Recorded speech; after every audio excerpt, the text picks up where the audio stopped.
Dumako ho tayo sa susunod nating topic. Ay, hindi. Impeachment pa din ho pala. No, eto. Senator Ping Lacson ho, mga kababayan. Oh, nagsasalita talagang walang prenong magsalita ito. No? Alam niya papasok siya sa susunod na Congress. Papasok siya bilang senador ho. Nakakahiya yan. No? Nakakahiya yan. Alin daw po kapag ka i-dismiss yung impeachment kay Sara Duterte. Rektahan po yan ha. Wala pong ibang pinapatamaan po o wala pong ibang ibig sabihin si Senator Ping Lacson diyan kundi po yung mga kapwa niya senador. Mga kababayan, mga boss chief mo sir. Biruin mo, isang word lang forthwith ang pinag-uusapan, hindi ba maintindihan to ng mga senador natin? Mga kababayan, hindi ako naniniwala. Alam nila yan. Naintindihan nila yan. At naintindihan nila na kapag wala o hindi nakasulat sa konstitusyon, big sabihin, hindi gagawin. Kapag nakasulat sa konstitusyon, yun ang gagawin. Alam nila ho yan, mga kababayan. Kaya lang po, minsan napapaisip tayo, hindi kaya takot talaga sila kay Sara Duterte dahil nag-iwan ng word na bloodbath, gusto niya ng bloodbath? Hindi din po maaalis sa isipan ng mamamayang Pilipino na baka nabayaran itong mga ito Baka nabahagian itong mga ito Di ba, mga kababayan? Sabi, rekta ni Senator Ping Lacson warns versus dismiss. Nakakahiya yan. Ping Lacson warns versus dismissal Sara Duterte impeachment rap sans trial. Yun lang ho mga bossy. Dun sa forthwith lang ho mga kababayan. Simple, talagang nakakahiya. Baka pag ipinakita mo pa ho sa ibang mga nasyon yan, ito nakasaad sa konstitusyon namin ng Pilipinas. Tapos yung mga senador namin ang ginawa, pinagtagal ng 4 na buwan. Tapos hindi pa nakontento, nagdagdag pa ng 2 linggo. Hindi pa nakontento, binalik pa sa Kongreso. No? Yung forthwith ba ang ibig sabihin sa iyo? As soon as possible.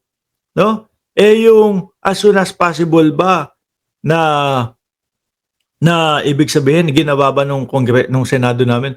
Hindi. Meron bang as soon as possible na umabot ng 5 buwan? At hanggang ngayon po eto nakatenga tayo. 'Di ba? Sasabihin niyan, yung mga senador nyo, Robin Padilla pala. Huy! Ano Robin Padilla? Hindi nakakaintindi ng English yung mga senador ninyo. Ganun lang ho isipin yan. Hindi marunong mag-analyze ng kanilang binabasa yung mga senador ninyo. Di po ba? Hindi naman po lahat. No, nandyan po si Risa Ontiveros.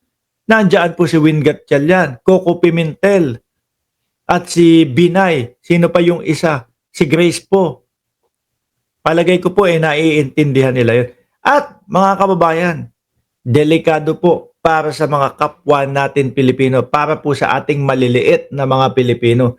Ito po kapag hindi natuloy yung impeachment na yan o pag na-dismiss nila. Ibig sabihin, kung ano na lang po ang interpretasyon ng mga nakaupo doon sa konstitusyon, yun na lang po ang masusunod. Yari tayo dyan. Yari ho tayo dyan mga kababayan. Bakit po? Kung ano yung papanig doon sa kung sino man ang panigan nila 'Di ba? Yun ang ibig sabihin ng konstitusyon. Hindi. Ganito yan. Ito nga ho. Kitang-kita na natin. Sulat na po. Naandyan na po. Babasahin, iintindihin, i-implementa na lang ho. Wala pa. Hindi pa magawa. 'Di ba? Buntong hininga ka na lang sa kanila mga bossing. Kung sino yung kanilang gustong paboran, yun ang ibig sabihin ng konstitusyon natin. Di po ba? Ayan mismo, nakasulat na yan pero hindi pa nila sinusunod. Yung wala pa sa doon sa nasusulat, yun pa ang kanilang sinusunod. Di ba Managers TV at Marijo at Spanish Girl?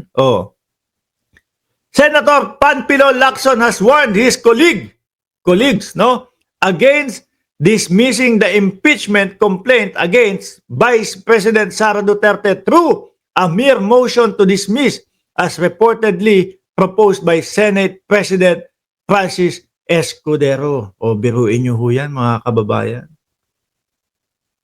Di ba? Si Alan Peter Cayetano, naririnig na natin ngayon. Wala naman big deal dito. Wala daw ho big deal. Pwede naman daw ho maghain ulit next year ng impeachment. Talo ang mamamayang Pilipino dito. Bakit to? Yung gusto nating marinig kung saan po napunta yung ating mga kaperahan, ayaw po nilang parinig sa atin. Ayaw po nilang paalam sa atin, mga bossing. Mano ba namang, eto mga dokumento, mga ebidensya, nandiyan lahat nakalatag, Mano ba naman buksan? Sige, pakinggan lang natin. Pwede naman ho silang mag-acquit. Di ba? Nagsabi naman po si Vice Presidente, ready po sila. Gusto nga ng bloodbath.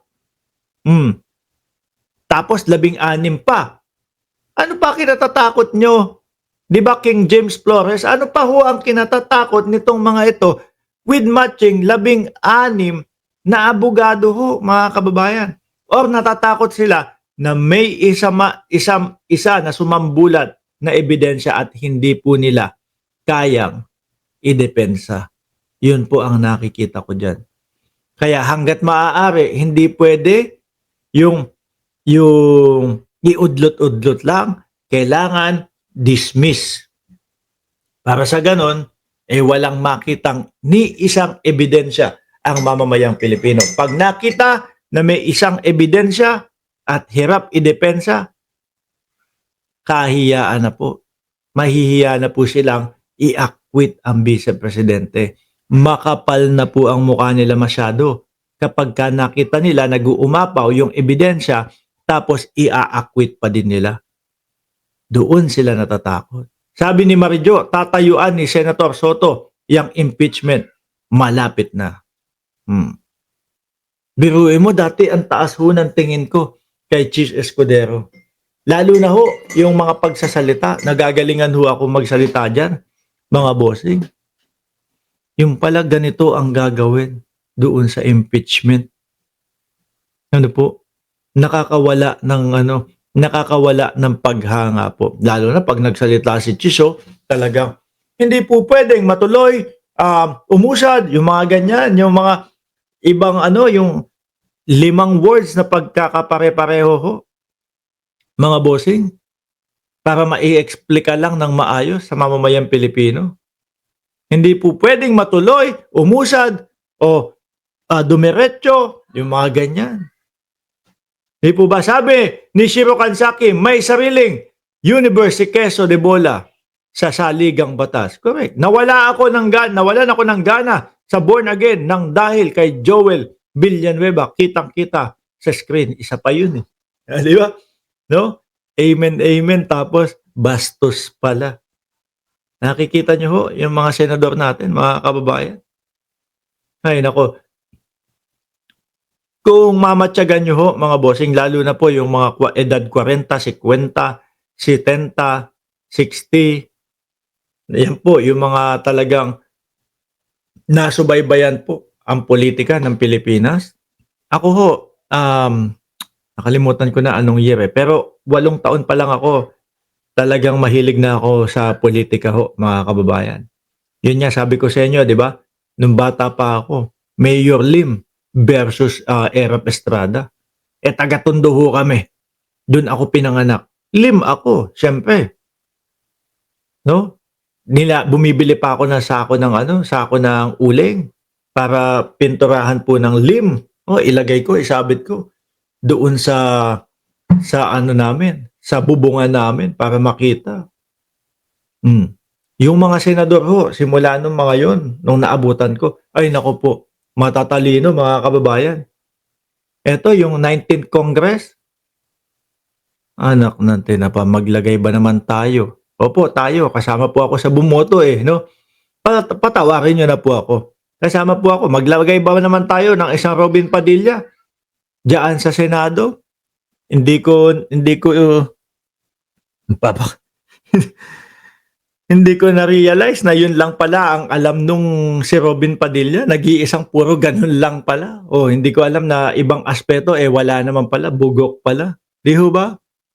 O yan ha, isa po si Senator Ping Lacson ho, mga bossing, na talagang tumatayo dito po na matuloy yung impeachment versus Inday Sara Duterte.